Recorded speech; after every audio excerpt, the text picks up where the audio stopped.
is a curse that befalls all anime fans who chalk up to liking or loving any Big Three style series. Massively popular yet critically divisive, which, if we can all be totally real for a moment, describes about 99.9% of us. Doesn't matter how much pride you may have in your refined tastes or your exceptional critical faculties, even if you have enough confidence in them to believe your thoughts and feelings are worth a damn of dedicating a blog or YouTube channel to them, we are all bound to like at least one. And at least one somebody will be bound to judge accordingly, because why wouldn't they? It's the anime equivalent of liking something on mainstream popular radio, and that's where I come in. In a world of Naruto's, Attack on Titans, One Piece's, and DBZ's, the poison I picked was Sword Art Online. I'll lay it out. I like this series, straight up, without irony.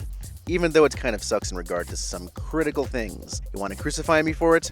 That's fine. One request though, just please don't use the rusted nails. So, if you don't stop this video, you hopefully understand what you're about to get into.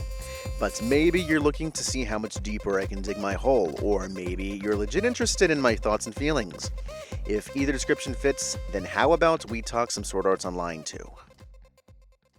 If I could describe the essence of Sword Art Online 2 succinctly, I would say it's like the Kid A of Sword Art Online. I'm almost sorry if you believe me there, I'm just fucking with you. Sword Art Online 2 is still Sword Art Online to the bone, nearly iterative video game sequel to the anime.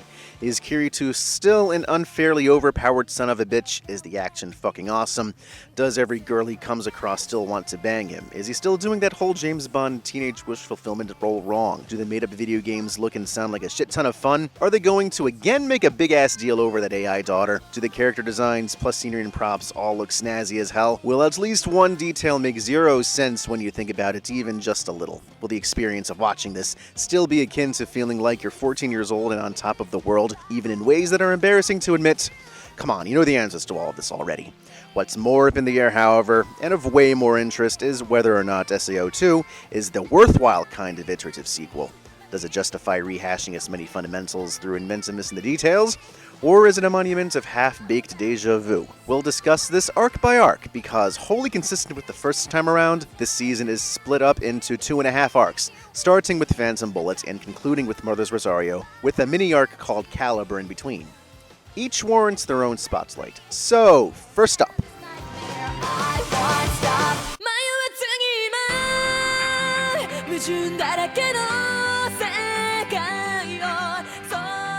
Phantom Bullet. With the crises of Sword Art Online and Alfheim Online both over, the prospect of full immersion virtual reality video games being able to kill or entrap their players is officially history. Or at least it should be history by now.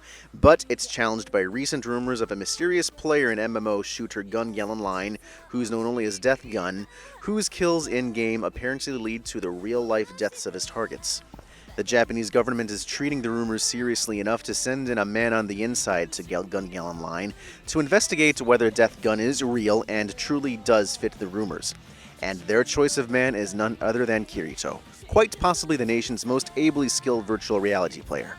How about that dose of something completely different to really switch things up? And I'm not talking about how different the game genre is from before, that should be obvious. I'm talking about what kind of story goes on. Phantom Bullet is a mystery thriller. Granted, an SAOI's version of a mystery thriller with not all that much mystery, but it's not a shallow coat of paint either, and it actually enhances the arc in some surprising ways, which we'll get to soon. Like any iterative sequel worth its weight, there are numerous little ways in which Phantom Bullet improves on the series formula. You know how bland Kirito usually is? Well, he's androgynous now, pervs, but more substantively, he's got slightly more character with a step above in backstory and motivation. He even occasionally acts like a dick in GGO, which is pretty damn amusing. This arc also has a good villain in the mix with Death Gun, who not only looks intimidating with his Darth Vader crossed with a skeleton getup, but acts the part too. And the action, on top of being a lovingly over-the-top spectacle of guns and beam weapons, also builds in some surprisingly tense moments, complete with suspense and a focus on the period of seconds before shit starts going down. Gun Gale Online itself is a nicely thought-out shooter concept, like Borderlands made massively multiplayer, and it looks fun as hell to play. With all the minor improvements, though, there is also one major change for the better, and it comes in the form of Xenon, GGO's most highly esteemed sniper.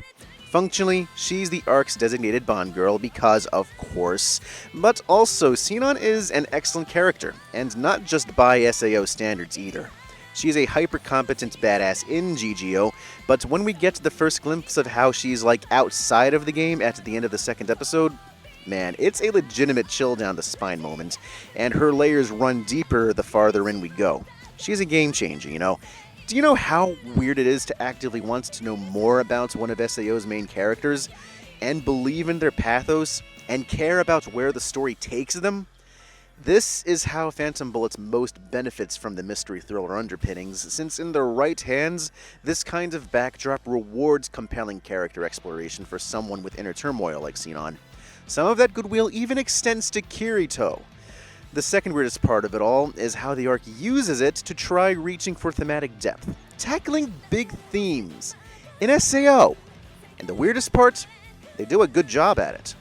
A lot of Phantom Bullets revolves around the difficulties in coping with the past and the ways in which it haunts people both literally, like the twist about who Death Gun is, and figuratively.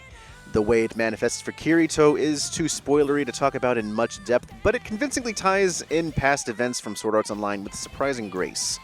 For Sinon, it's a horrific backstory involving a robbery attempt from which she suffered PTSD. And guns, even the mere suggestion of them, are the major trigger. It's quite interesting, don't you think, how her anxiety with real-life firearms is so unlike her ease and proficiency with them in GGO, and that provides a lot of her reason for being a hardcore player. Wait, hang on. Is this SAO flirting with being an actual story about video games here? Some of the best moments of the arc come from Kirito and Sinon laying out their inner demons to each other, and it's surprising to hear myself say that, but there you have it. That's what ultimately made Phantom Bullet worthwhile and not a waste, because all of that effusive praise aside, holy hell does it have some issues. The worst offender bar none is the pacing. It's a 14-episode arc, which all takes place over the span of a single week, and a third of the episode count is dedicated toward a single match. Couldn't everything be covered just as well with 2 or 3 fewer episodes? Because this feels like running at snail speed, which is an entirely new problem for SAO. There's also the need to try and fit Sinon in as Holy Kirito's romantic baggage of the week, which I wouldn't mind so much except that it often happens at the expense of what makes her a great character. Kirito is character kryptonite, for goodness sake. And the mystery aspect of the mystery thriller is so half-assed that it basically comes down to intensely reasoning in a cave. Plus, the totally final twist shits the bed. Thank goodness that the character development concluded so much more satisfactorily than the literal plot. And that's the ultimate tragedy of Phantom Bullet. I felt it got so much right, but that all coexists with problems not at all insignificant. Its thematic exploration could have been what elevated the typical SAO story to something more vital, but it's instead the one thing that made up for a mess of shortcomings. I liked it overall, but it could have been so much more.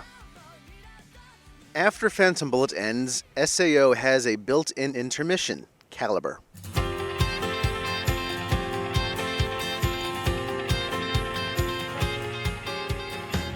It's somewhat like the new material section of the Extra Edition OVA, a light-hearted ensemble romp where Kirito and company go through an Alfheim Online quest. This time, they're on the prowl for Excalibur, and because ALO has a bonkers procedural quest-generating system, quite possibly to also shape the future of ALO itself. It's basically an excuse to get the gang together and allow some criminally underexposed characters, I'm always down for more Klein, personally speaking, to get some love. Plus, Sinon gets to be a part of it as an archer, which is cool. And the quest itself has some fun of its own through a little JoJo's Bizarre Adventure-style insanity. And it's also a pleasure seeing the fantasy action that SAO has been practicing a long time honed to such a polished sheen. They did guns admirably, but it's obvious that this is their real expertise. Basically, this one's cool for the fans. Could have been an episode less, however. Finally, we get to the second main arc of the season, Mother's Rosario.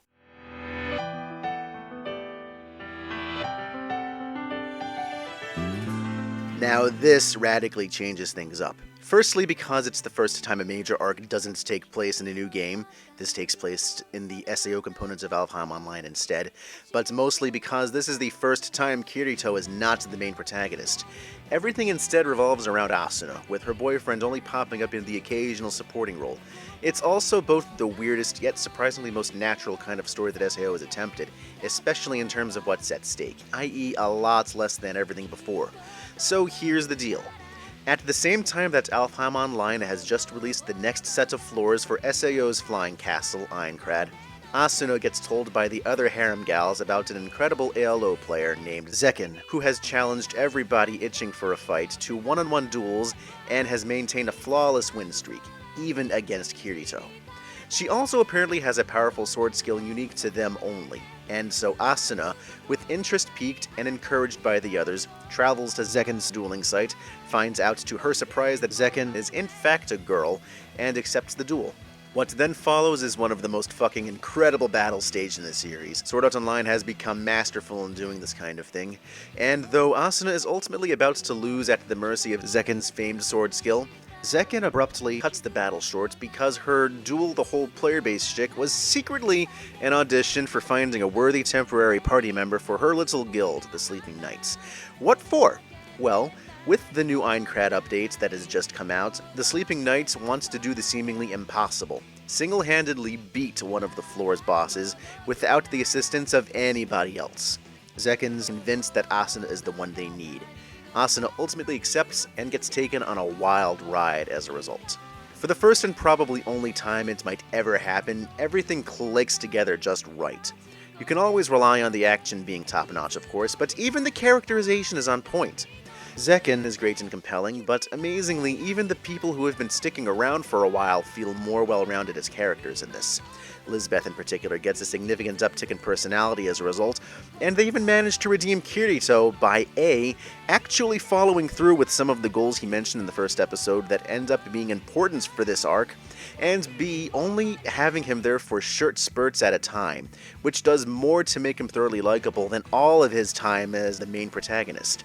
Man, if he had just been depicted as the supporting character for Sinon's story in Phantom Bullet, well, Justin can dream, right? Asuna, however, becomes the most thoroughly redeemed as a character in this arc. It's incredible how much she gets fleshed out in the spotlight. Which is all good and well, but that just means SAO is being more competent than usual. What ultimately makes Mother's Rosario is how it then nails the bigger things. Most fundamental and brilliant of them, it is a genuine story about video games. Not a story that takes place in video games like what SAO has been up to this point, but a story that is actually about them. Why they get played, the things that draw people to them that go deeper than merely because they're fun, even the interpersonal connections and community that playing together could foster. Why waste one's time playing video games?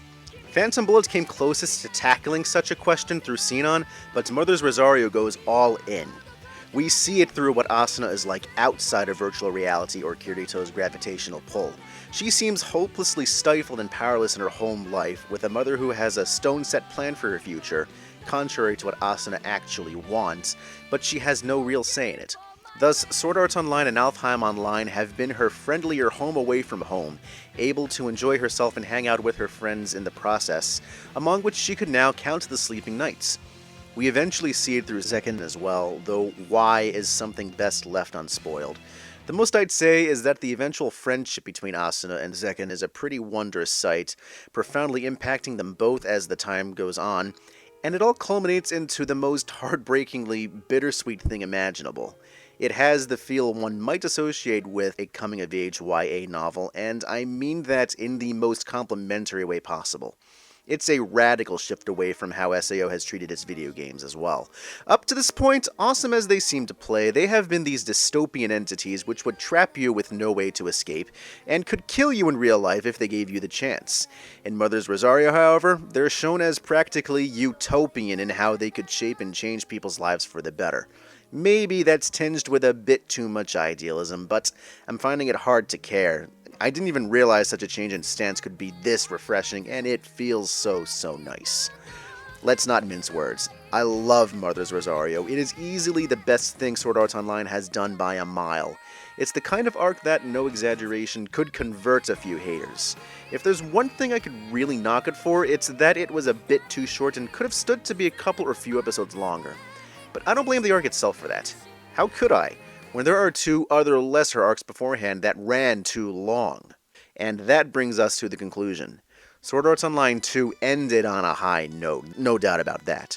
But one great arc does not equal a great season, especially when 2/3 of 24 episodes that preceded it were not so stellar and overstayed their welcome to boot. As someone who was already a fan, I could accept it, and I still enjoyed everything that it had to offer, but the whole package is not the kind of thing I would recommend to anyone who was on the fence with SAO after the first season, so ultimately I would consider this about on par with the first.